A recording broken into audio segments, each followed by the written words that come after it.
Okay, welcome to our webinar today. So today we'll be discussing Google Arts and Culture. So again, through this webinar series, we'll look at a number of either Google resources that are outside of your normal realm of docs, slides, sheets, some of those sites that are really an extension of the Google Suite, or we'll look at some different and unique ways that you can use the core apps of Google G Suite. So for those who don't know me, I'm Mary Kovach from Erie One BOCES Winnierick, and I'm a former library media specialist. I've been a technology integration coordinator at BOCES for about 13 years now. Actually, a little bit more or less, depending on how you look at it. Took a little time off when my son was born. He's 8 years old now. What is Google Arts and Culture? So this was formerly called Google Cultural Institute. So if you've heard of Google Cultural Institute before, the site itself, not the organization, it's very similar. So what it does is it brings worldwide museums, landmarks, artifacts, different thematic media collections right to your web browser, and also through apps that you can download for mobile devices. So for iOS devices and Android devices. So again, the organization that started this a number of years ago was the Google Cultural Institute. So the site used to be just google.com/cultural institute. And this was the Google sort of ancillary group that cultivates different works of art. So again, it says it's a group for the culturally curious.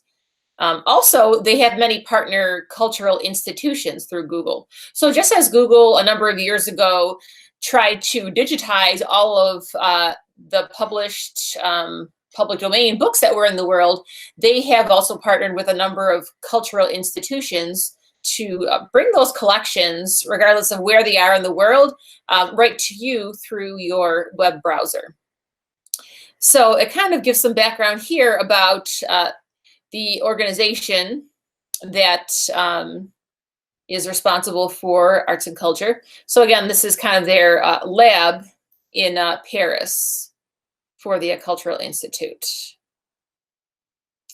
Okay, so just kind of the background of Google Arts and Culture.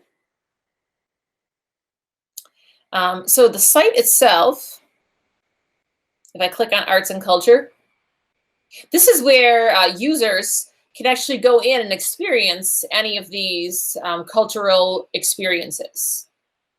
So as you can see from my slide here, there are a number of artifacts that are in museums that you can actually really zoom into, some nice high-res pictures, some interactives that you can use as well, 360-degree tours or videos as well.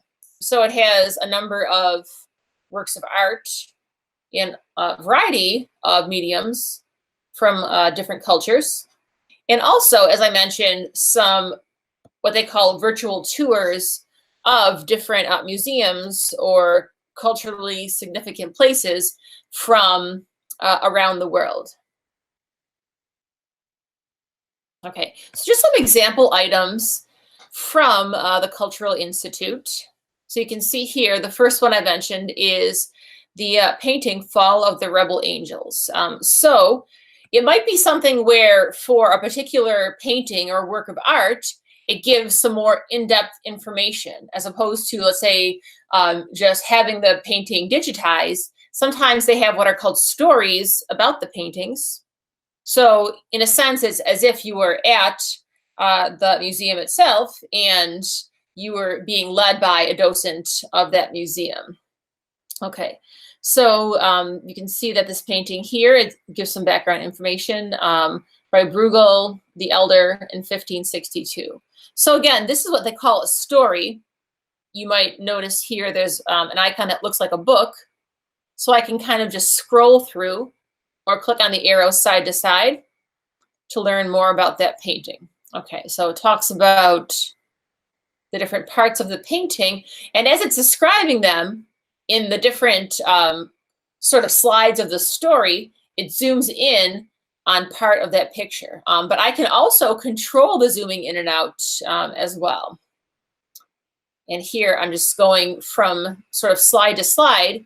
And you can see that in a lot of these, they're very high resolution pictures. It might be hard to tell depending on how well the video is streaming for you right now, but it really does kind of get into those fine details of paintings and other artistic mediums.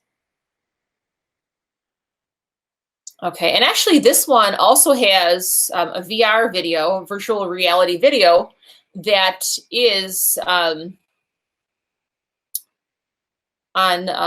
YouTube, and they bring these in as well. 1962 by Peter Bruegel the Elder is held at the Royal Museums of Fine Arts of Belgium. This piece highlights the first confrontation between good and evil. And then what's happening is, you may have noticed that the picture kind of turned around. This is actually me using my cursor. I'm clicking and dragging to change my perspective. So I can actually look in and around the museum as well. It's sort of a 360 video. And we'll talk about this a little bit later too, but if you actually have a virtual reality type device, such as Google Cardboard, you can actually, instead of clicking and dragging, you can put your device into the virtual reality headset or Google Cardboard, so to speak, and kind of walk around as if you are in the museum itself. Okay, so that's one example item. And as I mentioned, you have some different museum tours. So Google Arts and Culture has some different partners, museums from around the country and world. So for example, I can go into the US National Archives, let's say. And I can either look at individual items or stories. So kind of the story that I mentioned is where you see this little book icon. And it explains different primary sources or different works of art in the context of different historical periods, different art movements, whatever might be appropriate. So there's definitely a lot of tie-in here as well. Different scientific movements, significant discoveries. So there's definitely a lot of tie-in with science, social studies, as well as the arts. Whenever you see this little yellow orangish person icon for anything, it means it's actually going to be a 360-degree sort of a virtual tour that you can either turn around or move in different directions. So if I click on, for example, this little person icon. Okay, so here I'm in the National Archives. So I can either click and drag to change my perspective of where I'm looking. If I want to look up, I can click and drag up. Or I can click, if I kind of mouse over a doorway, I might see a forward arrow. So then I can click to go forward and then go into a different part of the museum. So again, some great virtual field trips for students as well. So similarly, they have the same kind of thing for world wonders. So for example, for the Taj Mahal. So this is one of their topics. Okay, so they have a story. And then as I scroll down, you'll see that some of these have that little person icon, that little yellow person, orange person, that I can click on and change my perspective. If I mouse around and I see a forward or backward arrow, I can go in that direction. And I can also zoom in and out using my mouse or my trackpad to see around the grounds. And just amazing how this architecture has stood the test of time. I recently saw something that they're trying to make the Leaning Tower of Pisa a little more stable, I guess. But really is pretty amazing what you can see and what you can learn about through these resources.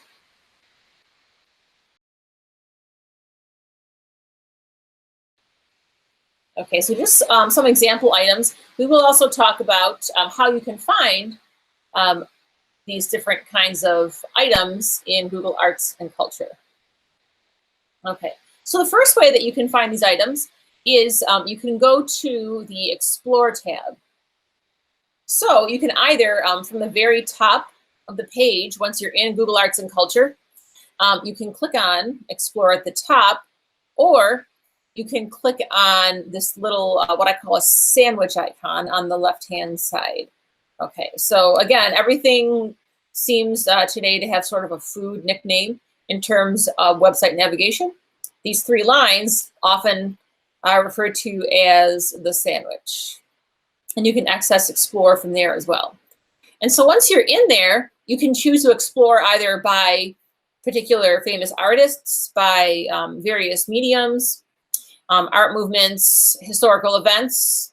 You can search by historical figure or by places. Another nice feature is you can search for nearby exhibits. So if you're allowing location services on your device, then you can actually click there and it's going to find museums that are partners that are close to you so that you can visit in person or you can learn more about them before you go there.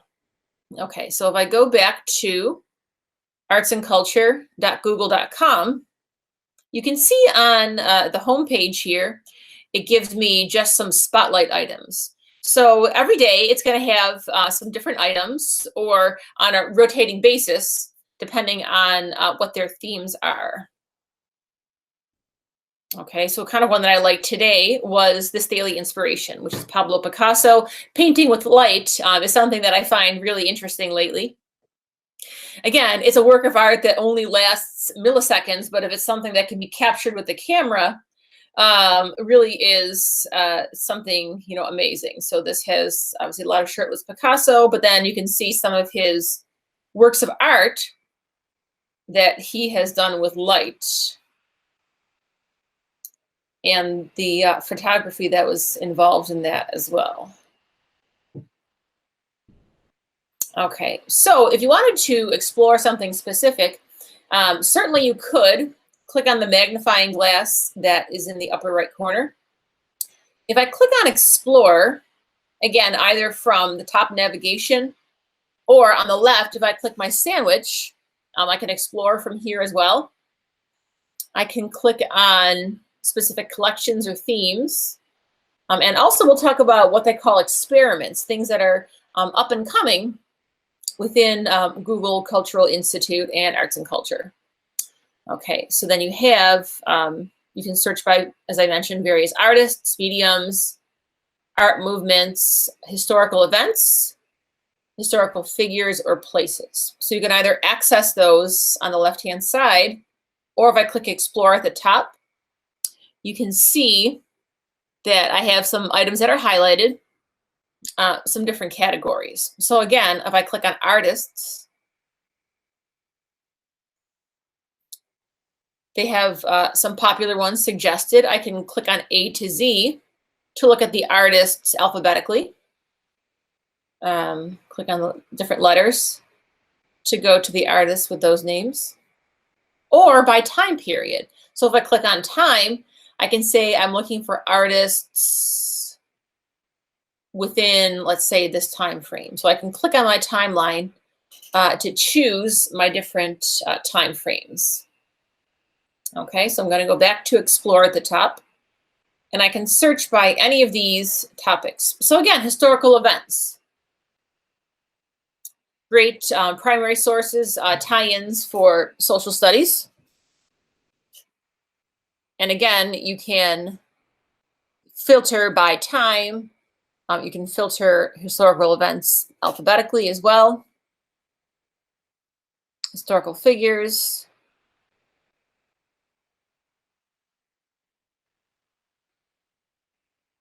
Okay, and again, I could look at these, and then if I scroll, it's just going to keep loading more of those. So Henry VIII, let's say. And then there are various stories, various paintings or artifacts that we could look at for Henry VIII. Okay, and again, different art movements. So for the art classroom, and even tie-ins with music, different art forms, dance. A lot of times you'll have those tie-ins too. Like one of the items from today is about Alvin Ailey, his dance troupe, and really looking at the different connections that he made with other artists of the time, especially composers, musicians. But again, here I can look at different art movements. Okay. And if I click on nearby, either at the top or from the side, you can see that it's using my location to bring up Albright Knox, Niagara Historical Society, Strong Museum, or George Eastman House, bringing up some Canadian exhibits and museums as well, since geographically it's close to us. So it's going by the number of miles from my house. So I could click on Strong here. And actually, you can see that I can kind of take a walk inside the Strong Museum. So if you wanted to take a look inside some of these museums before you go, you can certainly do that. I know this is the kind of museum where kids actually want to have some hands-on. I brought my son there before. They have their little play Wegmans, different activities always going on for kids. But still, it kind of gives you then an idea of what is there. Okay, so again, when I go to explore, or when I click on my sandwich icon in the upper left, I can search by collections, themes, or experiments. Okay, so I'm going to click on my Google Arts and Culture to get back to the home page. So again, if I click on my sandwich, I have different collections. So the collections really are some partner organizations. So you can see we have the J. Paul Getty Museum, Musée d'Orsay in Paris, the MoMA. So different museums, cultural institutions from around the world, not just the United States, that you can visit online. So again, National Gallery of Modern Art, India, in New Delhi. So you're going to have museums, and again, for any of these cultural partners, they usually have some of the virtual tours as well with the little person. If you're in India, it tells you how to get there. So it has some information to help you experience some place that may be far away that you can't get to, or to kind of give you some background before you visit a particular cultural institution. So again, when it says collections, those are different museum partners, and you can look at some different museum exhibits a lot of times too. Okay, the item under collections is themes. So this is a variety of media for people, places, events, ideas tied around one particular theme, sometimes a timely theme, sometimes just one that they are interested in. Okay, so again, some themes. For example, Meet Vermeer. Something that I know a number of years ago there was the Vermeer movie, but something that's just of interest. And again, is in collaboration with these different cultural partners. Okay. But focusing on bringing resources from a number of different museums around the world and bringing them together into one theme. So it's kind of taking items from various collections and making their own virtual collections. Okay, so some different themes that they have. For example, a recent one is the charities of the Prince of Wales. So charities of Prince Charles being a patron of the arts and an artist himself, kind of giving some background into him and some of the initiatives he's taken to promote the arts. Okay, so again, take a walk around his residence there and some other places, and kind of give some background information around the particular theme of Prince Charles and his work in the arts. Okay, now the experiments, these aren't something that are necessarily a big part yet of Google Arts and Culture, but some things that are sort of either public art installations, digital art installations that are coming down the pipeline for others to experience. So for example, one of their digital experiments, art initiatives, is Draw to Art. So what this does, I won't play the whole video here, but what it does is, Since 2011, I'll kind of turn that down a little, is it allows the users who are from actually various museums that they've put it in, for example, in Paris, to do their own doodles, and then the artificial intelligence matches their doodles to some works of art that they may want to look at. So it's a way of searching for art by your own doodles. So again, this is something that's only in certain museums right now, but something that is one of their experiments that perhaps they'll bring out to the larger Google Arts and Culture in the future. Okay, and again, some might be about, for example, some public art exhibits. So this one is Please Feed the Lions. So it's making something that was really developed in Trafalgar Square many years ago into something that's more interactive and taking on the characteristics of the lions that perhaps the viewers would like to see. So it's sort of crowdsourcing the emotion that you want the exhibit to have. So depending on words that people put in, it's going to create a different art exhibit and some different, let's say, artificial intelligence poetry that's related to it. So again, these are some Google Cultural Institute experiments that are things that are coming down the pipeline.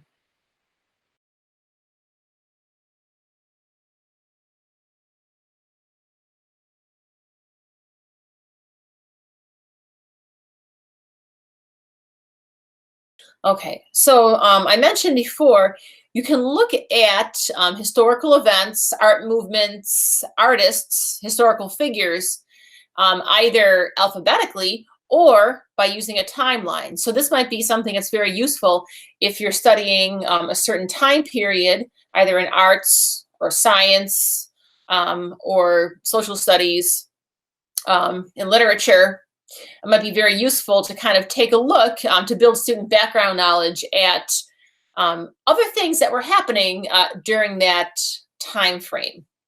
Okay, so again, we go back to arts and culture.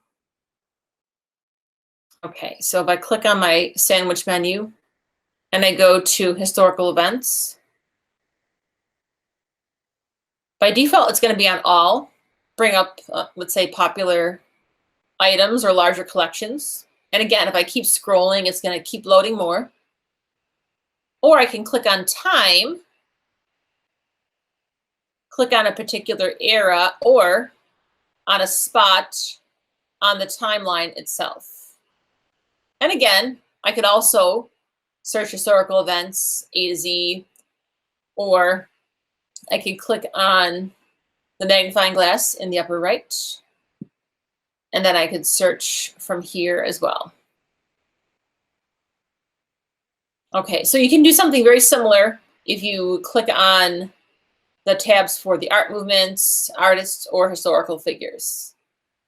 Okay, something else that I think is really interesting is if you're going into the category for artistic mediums and you go to a particular medium, so for example, glass, you can actually search by not only popularity or time period, but you can search by color as well. So for example, if we're looking at the history of glass or the science behind what makes glass, what makes different colored glass, I could click on mediums and I can choose glass.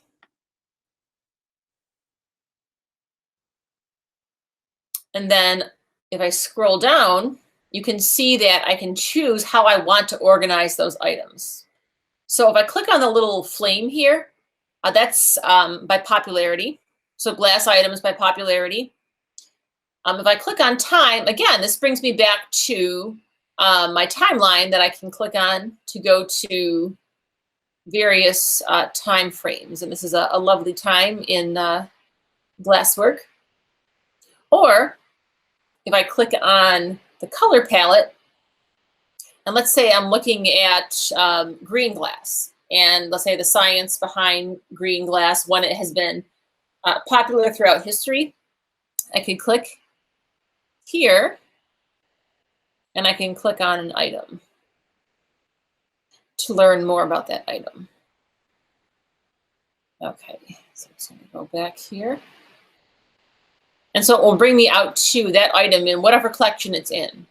So you can see here's a spa cup from 1850.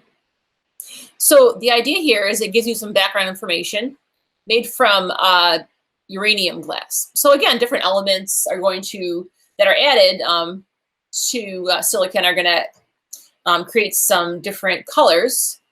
So this kind of allows you then to search for those artistic items by the color.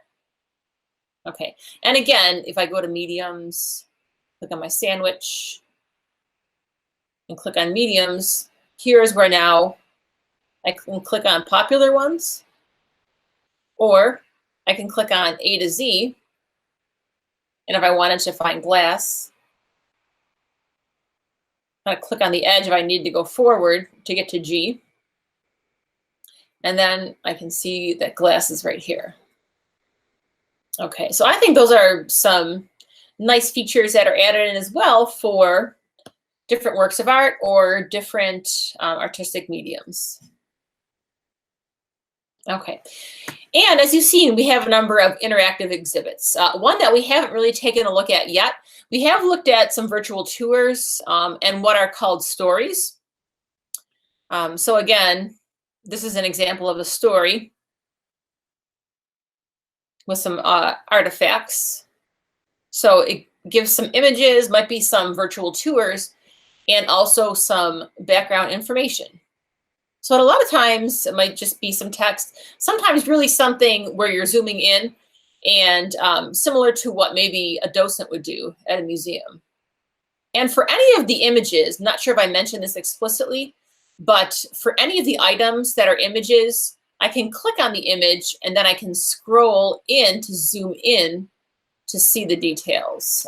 So depending on the item and the resolution of the picture, sometimes you can find some pretty interesting things in some of the paintings. You could look for signs of dating in these to say what time period this was from.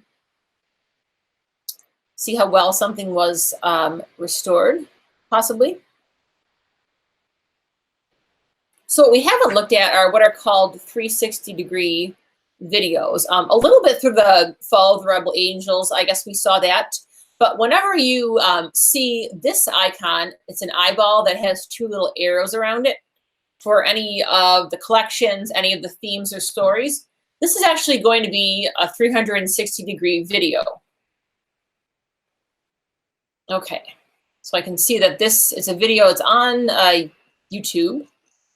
But again, I can click and drag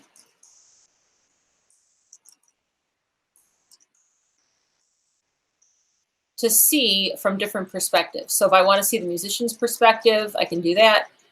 If I want to see an audience perspective, I can do that as well. Now again, since I'm on my computer, on my laptop, I'm actually clicking and dragging. But if you view this on a mobile device or through a VR device, you can actually kind of just turn your head around, turn your body around to change your perspective. So again, looking at different ways to experience, let's say, a concert or a museum tour. So some different ways that you can experience those through 360-degree videos.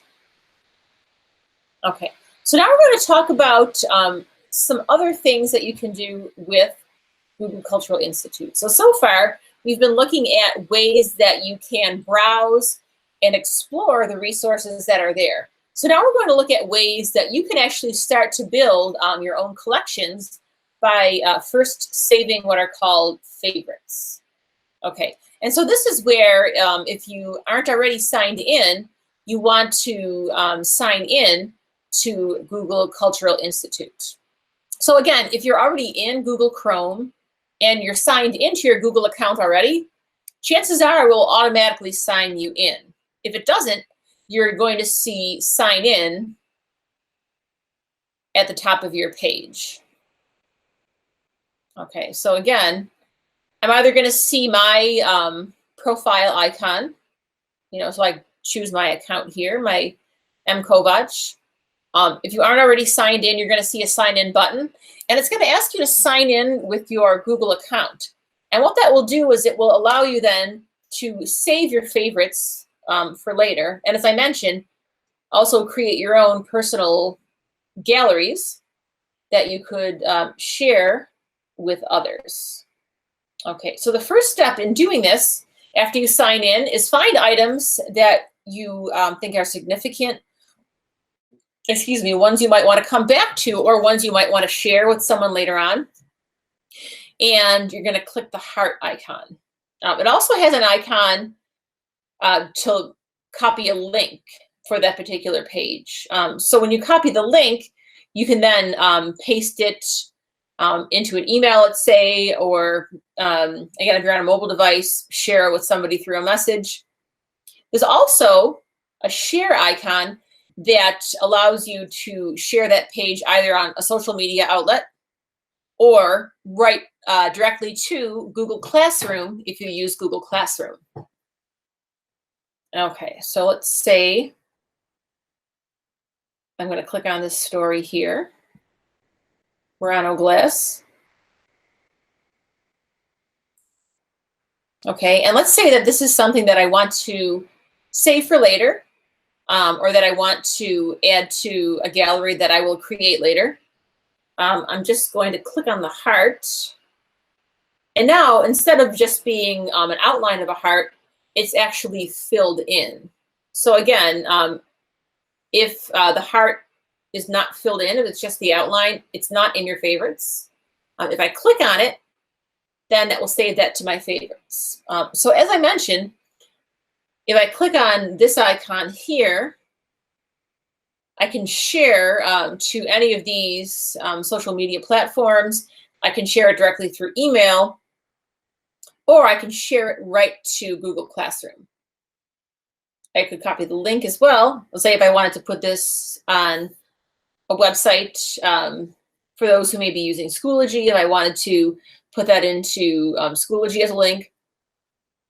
But I can also then click here on Google Classroom and choose to share it with a particular class that I would want to share it with. So again, if it's a class that students are able to share with too, depending on the level of access they have, they could share that with the class as well. But as a teacher, what I could do is I can choose to create an assignment based on this resource.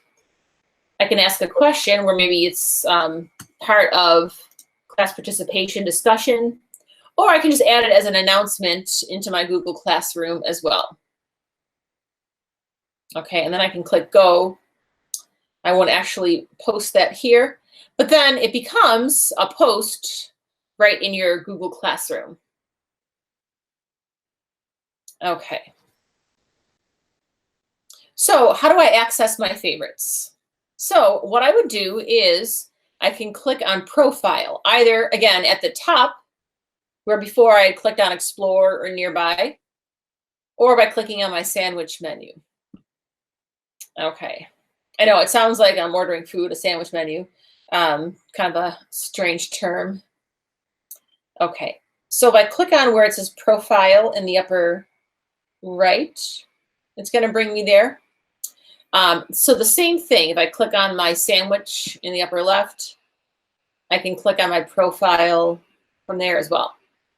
Okay, so you can see that I have any of my favorites that are saved here in this tab, and then also galleries that I've created. So we'll talk about too, how you can create your own galleries. Okay, so to create your galleries, you have to make sure you're on the Galleries tab. And then in the lower right, you're going to see a plus. And then from there, you can click on as many of your favorited items as you want. And then click Continue to go to the next step. Okay, so again, from my profile, I'm going to click on the Galleries tab and then click on the plus. Okay, and so now in this step, I'm going to choose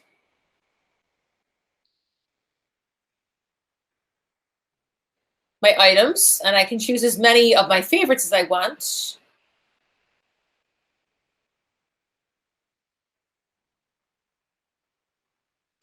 Let's see.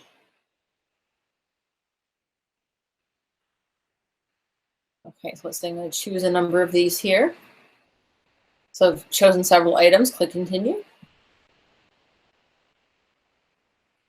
So I can say, let's say water. Oh, sorry. Keep doing that. I have a couple of computers going on here right now. Water in arts. Oops. Culture and history. Okay, so this will be then our next step after that, where I can put in a title and description. Now you can put in up to 800 words describing your collection. So again, if it's something thematic, you may need to explain why you included each of those items. So 800 words might seem like too much, or it might actually seem very limiting, depending on what you're doing. So I've seen some of the galleries, public galleries that are in here, where they actually have quite a long description because they are explaining why each of the items are in that collection. Okay, so again, in here, then I'm going to put my description. So, you know, how does water make you feel? We all need water.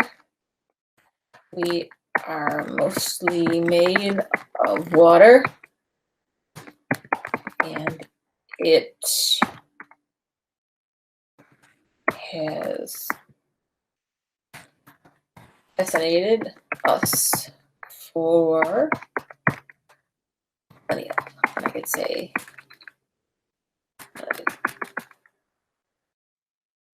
for many years. Okay. I don't know why. Okay. So then I could say something else about that. Just because I'm not thinking very well off the top of my head right now, I won't write more right now. So this is something too that is important, and there used to be actually more controls than this. But at this point, if you want to share your gallery with anyone else other than yourself, you have to make it public. So it says visible to anyone with the link. It doesn't mean that they're necessarily going to feature it on Google Arts and Culture, or that other people are going to be able to find it that way. It just means that anyone with the link will be able to access it. So you can't only share it with certain people. And that I have in here as well. In order to share it, you first have to make it public. And again, if it's something where you're not ready yet, you can always keep it private until you're ready to share with others. And then click Done in the upper right. So I'm going to click Done. Okay, and so now I have my gallery here. So what I can do is click on any of these thumbnails from my gallery. Okay, so now here are the options that I have for my gallery. Okay, so again, if I wanted to delete it, I could click the trash can. If I click on the pencil, I can edit it. So I can edit title description. I can add in or take out items from my gallery. This would be if I wanted to just copy a link to it. And again, this share icon allows me to share with those same social media platforms or share it right to Google Classroom. Okay, so if I go back here and I click on the pencil, this then allows me, if I want to, actually this one, it's no longer available. Okay, so I'm just going to, for here, click on this little minus in the upper right, and I'm going to take that item out of my collection. So you can see now that it's filled in with blue. That means it's ready to be taken out. Okay, and if I wanted to add more items, I could click on the plus that's here in the upper right. So then I could also add items. If I didn't want to, I could just kind of close out of it here. Okay, so again, if I wanted to, so go back to edit.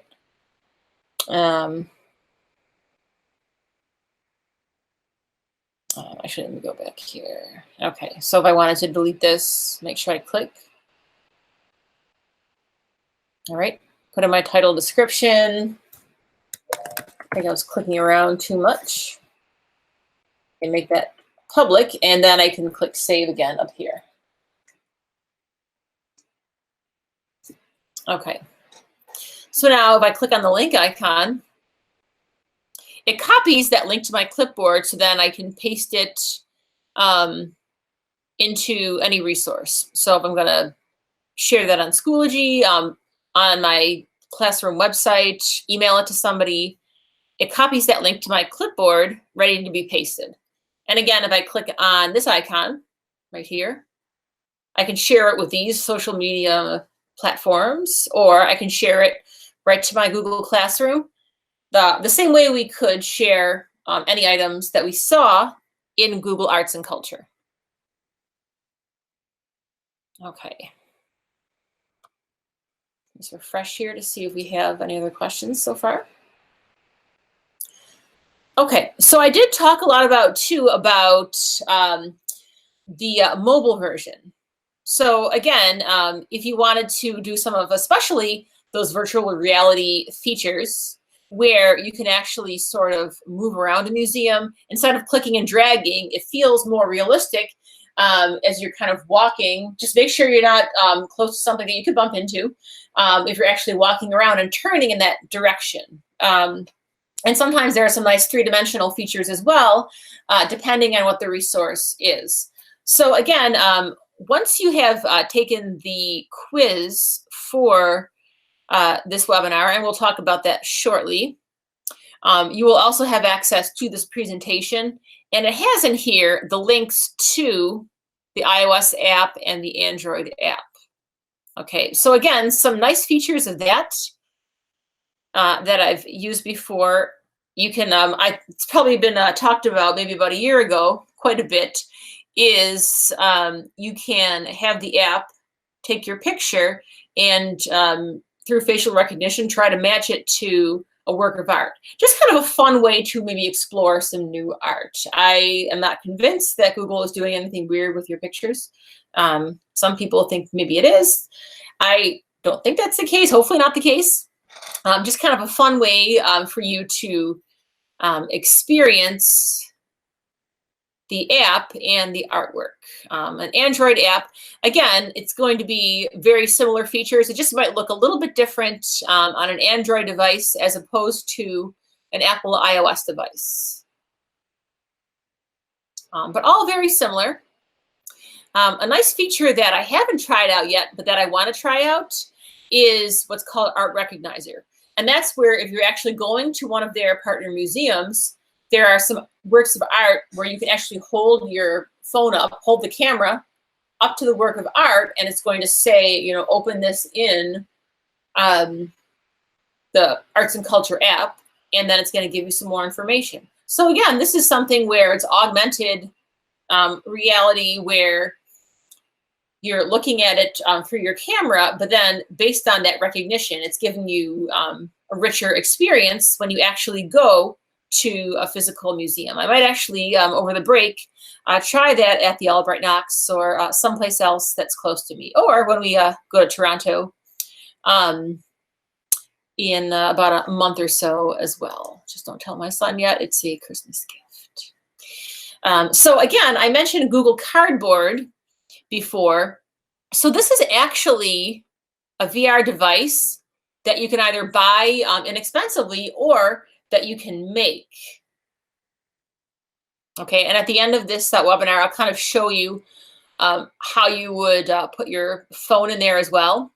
And it's really amazing with just a little bit of cardboard, a little bit of Velcro, just a couple of magnets and some lenses, what you can do. Okay, so again, this is something that they've opened up to developers because they want people to use arts and culture, other resources that they have. They want other people to use Google Cardboard. So they've opened this up so anybody can have the plans to make you can start to develop virtual worlds in a number of platforms. So if you're someone who has a class or knows a class that works in programming, this might be something for them, depending on their platform that they would use. Or if you have a class that's into hands-on making through the maker movement, otherwise, Google has also released the templates for you to make your own Google Cardboard. The link that I have in here is actually a link to Instructables, which is a great site for makers. You sign up, you can download their instructions. It's free to sign up. So you can see this is somebody else's Google Cardboard that they made. A bit crude because they don't have a laser cutter. Who does, right? I don't have one in my house. But if you scroll down here, it kind of lays out what the pieces would look like. But you can certainly cut your own. It tells you the pieces that you would need. And this is the template. You would actually have to copy and paste this link into a new browser tab if you wanted to make your own Google Cardboard. But this is a template that you could print to make all the parts for your cardboard. And then it gives you the instructions there as well.